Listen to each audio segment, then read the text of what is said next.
მოგესალმებით, ეთერშია სტასო ტევის საინფორმაციო გამოშვება. დღის მთავარ სიახლეებს მარია მელიავა გაგაცნობთ. რაც უფრო სუსტია, ხოლმე რადიკალური ოპოზიცია, მით უფრო ძლიერია ხოლმე ქართული სახელმწიფო. ამის შესახებ საქართველოს პრემიერ-მინისტრმა ირაკლი კობახიძემ ჟურნალისტებს განუცხადა. როგორც კობახიძემ აღნიშნა, სასურველია, რომ კიდევ უფრო მეტად დასუსტდეს რადიკალური ოპოზიცია.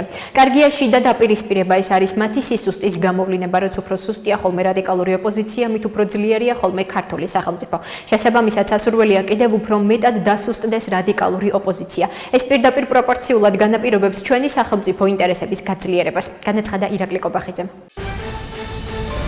საქართველოს ვიცე-პრემიერი სახელმწიფო მინისტრის სამართალდამცავი ორგანოების კოორდინაციის საკითხებში მამუკა მდინარაძე ამერიკის შეერთებული შტატების სახელმწიფო დეპარტამენტის წარმომადგენლებს შეხვდა. ამის შესახებ ინფორმაციას საქართველოს მთავრობის ადმინისტრაცია ავრცელებს. შეხვედრაზე განიხილეს საქართველოსა და ამერიკის შეერთებულ შტატებს შორის ორმხრივი ურთიერთობები. ყურადღება გამოხულდა სამომავლო თანამშრომლობის პერსპექტივებსა და სტრატეგიული პარტნიორობის განახლების გეგმებზე. მხარეებმა დაადასტურეს მზადყოფნა გაგრძელდეს თანამშრომლობა ორმხრივი ურთიერთობების შემდგომი გაძლიერების მიმართულებით. ეროვნული ინტერესების გათვალისწინებით. შეხვედრის ფარგლებში მიმოიხილეს რეგიონში არსებული ვითარება. ამასთან ხაზი გაესვა შუა დერეფნის მნიშვნელობას და ყურადღება გამოხულდა საქართველოს როგორც საიმედო და სტრატეგიული პარტნიორის როლზე. შეხვედრას მთავრობის ადმინისტრაციის უფროსის მოადგილე ავთანდილ კუნჭულია დაესწრო. აღნიშნულია პრეს-რელიზში. ჩვენ გვქონდა შეხვედრები ამ კვირის განმავლობაში საკმაოდ საინტერესო შეხვედრები. საუბარი გვქონდა სხვადასხვა თემებზე, რაც დაკავშირებულია ქართულ-ამერიკული ურთიერთობების გადატვირთვასთან. ველოდებით მათი მხრიდან შემხვედრ ნაბიჯებს. ამის შესახებ პრემიერ-მინისტრმა ჟურნალისტის შეკითხვის პასუხად განაცხადა. მისივე თქმით, ქართულმა მხარემ კიდევ ერთხელ დაადასტურა მზაობა ურთიერთობების გადატვირთვასა და სტრატეგიული პარტნიორობის კონკრეტული გზამკვლევით განახლებაზე. მთავრობის მეთაურის თქმით, ბევრი რამ გაფუჭდა ქართულ-ამერიკულ ურთიერთობებში და ეს ყველაფერი იყო წინა ადმინისტრაციის უსამართლობის შედეგი. განათლების, მეცნიერებისა და ახალგაზრდობის მინისტრ გივი მიქანაძის ინფორმაციით, დღის მდგომარეობით განათლების ხარისხის განვითარების ეროვნულ ცენტრში უნივერსიტეტების მიერ წარდგენილი 600 საბაკალავრო პროგრამიდან 300 განაცხადის შესაბამისობა 3 წლიან პროგრამაზე გადასვლასთან დაკავშირებით დადასტურებულია. როგორც მან პარლამენტში ინტერპელაციის წესით მოსმენისას აღნიშნა, დარჩენილი განცხადების შესწავლის პროცესი მიმდინარეობს. რაც შეეხება მაგისტრატურის საფეხურს, მინისტრის ინფორმაციით, უნივერსიტეტებს ანგარიშების წარდგენა 1 ივლისამდე შეუძლიათ. რაც შეეხება მაგისტრატურის საფეხურს, უნივერსიტეტებს 1 ივლისამდე აქვთ ანგარიშების წარდგენის ვადა 1+1 მოდელზე გადასვლასთან დაკავშირებით. უნივერსიტეტები ამ მიმართულებით აქტიურად მუშაობენ და გეგმავენ ანგარიშების წარმოდგენას, განაცხადა მიქანაძემ. თბილისის მერ კახა კალაძის განცხადებით, უკრაინასთან ურთიერთობა საქართველოს ხელისუფლებას არ გაუმწვავებია და პირიქით. მთელი ამ ხნის განმავლობაში ის მხოლოდ მოპასუხისა და ცალმხრივი მეგობრობის რეჟიმში იყო. როგორც კალაძემ ჟურნალისტებს შესაბამისი შეკითხვის პასუხად განუცხადა, მას ესმის თუ რა მძიმე მდგომარეობაშია ახლა უკრაინა და შესაბამისად მას მშვიდობას უსურვებს.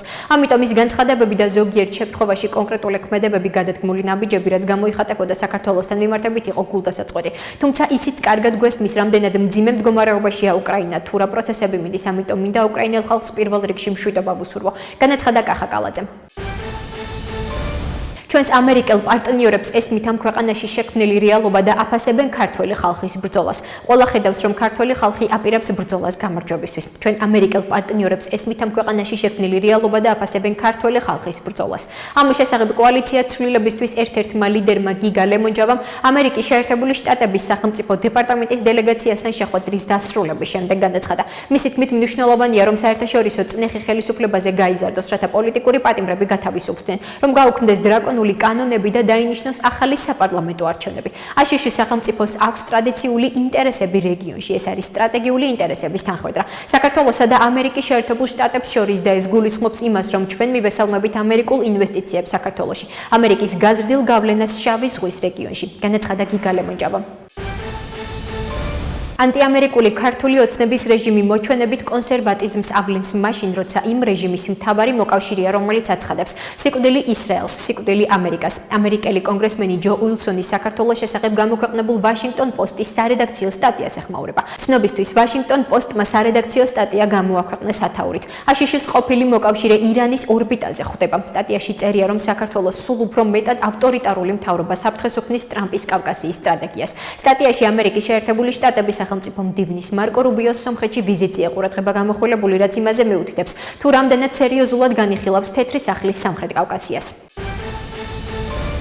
ახლა კი გაგაცნობთ უცხოეთის სიახლეებს. საქართველოსა და მოლდოვაში რუსული ჯარების ყოფნა ევროპის უსაფრთხოებისთვის რისკს წარმოადგენს. ამის შესახებ ევროკავშირის უმაღლესმა წარმომადგენელმა კაია კალასმა კვიპროსში ევროკავშირის საგარეო საქმეთა მინისტრების არაფორმალური შეხვედრის დასრულების შემდეგ განაცხადა. კალასმა შეკითხვას უპასუხა იმის შესახებ არსებობს თუ არა წევრ ქვეყნებს შორის კონსენსუსი რუსეთთან შესაძლო მოლაპარაკებებში მის მიერ წარდგენილ მოთხოვნების დოკუმენტთან დაკავშირებით. მინისტრებმა სხვა სახის დათმობებიც წამოაყენეს, რაც შეეხება რუსულ ჯარებს საქართველოსა და მოლდოვაში. ეს ერთ-ერთი იდეაა, რადგან როდესაც ევროპის უსაფრთხოების ძირითად ინტერესებზე ვსაუბრობთ და როდესაც ეს ქვეყნები ცდილობენ ევროპულ გზაზე იყვნენ, მაშინ იქ რუსული ჯარების ყოფნა აშკარა უსაფრთხოების რისკია და ჩვენს ინტერესებში შედის, რომ ისინი იქიდან გავიდნენ. ამას არავინ არ ეწინააღმდეგება, ამიტომ ეს კვლავ განიხილება, განაცხადა კალასმა. უკრაინის პრეზიდენტ ვოლოდიმირ ზელენსკის განცხადებით უკრაინა გრიფენის მოიერიშე თვითმფრინავების შესაძენად ევროკავშირისგან გამოყოფილი 90 მილიარდი ევროს ოდენობის დახმარების პაკეტიდან მიღებულ თანხებს გამოიყენებს. ამის შესახებ ზელენსკიმ შვედეთის პრემიერ-მინისტრ ულფ კრისტერსონთან ერთობლივ პრესკონფერენციაზე განაცხადა. მისი თქმით, უკრაინა ამ დახმარების 2.5 მილიარდ ევროს გრიფენის თვითმფრინავების შესაძენად გამოიყენებს.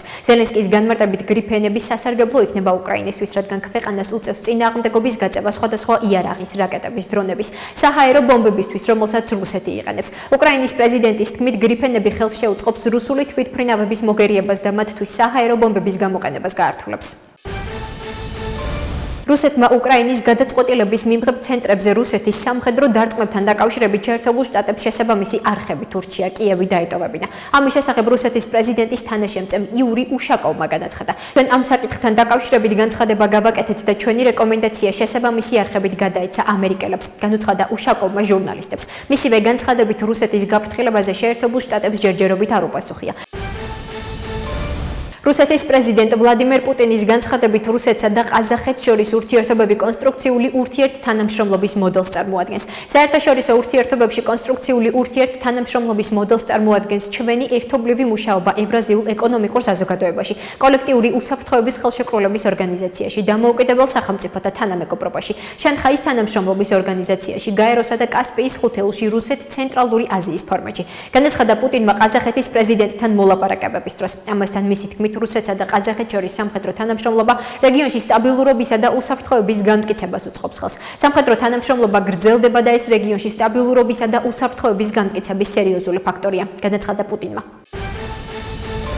რუსეთმა უკრაინის გადაწყვეტილების მიმღებ ცენტრებზე რუსეთის სამხედრო დარტყმებთან დაკავშირებით შეერთებულ შტატებს შესაბამისი არხებით ურჩია კიევი დაეტოვებინა. ამის შესახებ რუსეთის პრეზიდენტის თანაშემწე იური უშაკოვმა განაცხადა. ჩვენ ამ საკითხთან დაკავშირებით განცხადება გავაკეთეთ და ჩვენი რეკომენდაცია შესაბამისი არხებით გადაეცა ამერიკელებს, განაცხადა უშაკოვმა ჟურნალისტებს. მისივე განცხადებით რუსეთის გაფრთხილებაზე შეერთებულ შტატებს ჯერჯერობით არ უპასუხია. ასეთი იყო მიმდინარე სიახლეები მომავალ შეხვედრამდე.